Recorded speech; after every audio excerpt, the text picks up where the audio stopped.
Nandyal news కి స్వాగతం. ముందుగా ముఖ్యాంశాలు. ఆళ్లగడ్డ ఆహోబిలంలో వెలిసిన శ్రీ లక్ష్మీ నరసింహస్వామి పారివేట మహోత్సవం. దిగు అహోబిలం నుండి కొండ దిగుతున్న లక్ష్మీ నరసింహస్వామికి ప్రత్యేక పూజ నిర్వహించిన ఎమ్మెల్యే భూమా అఖిలప్రియ. పెళ్ళై 6 ఏళ్లైంది, ముద్దుల కొడుకు అందమైన పాప.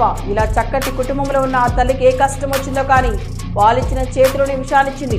తాను మృతి. నంద్యాల సంచలనం రేపిన ఆత్మహత్య. నంద్యాల కొత్తపల్లిలో తాతిరెడ్డి నాగేశ్వరరెడ్డి ఇంటిపై వైసీపీ నాయకుల కిరాతకంగా దాడి. ఉలిక్కిపడిన గ్రామం. కేసు నమోదు చేసిన సిఐ ఈశ్వరయ్య. దేవాలయాలకు చెందిన భూములు ఎలాంటి అక్రమాలకు గురికాకుండా సత్వర చర్యలు చేపట్టాలి. అధికారులు నిర్లక్ష్యం విడనాడండి. Joint collector Kollavattula Karthik.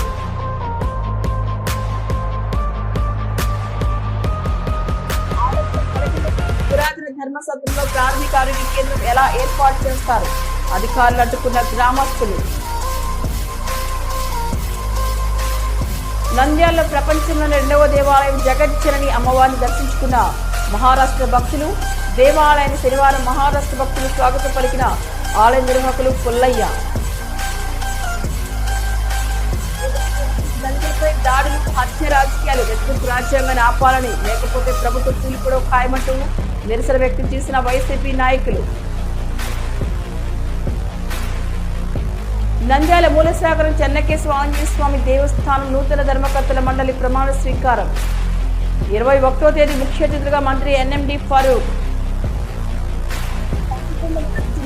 దగ్గరలో కర్ణాటక బస్సుకు అగ్ని ప్రమాదం. ఒలిక్కిపడిన ప్రయాణికులు. స్పందించిన అగ్నిమాపక సిబ్బంది.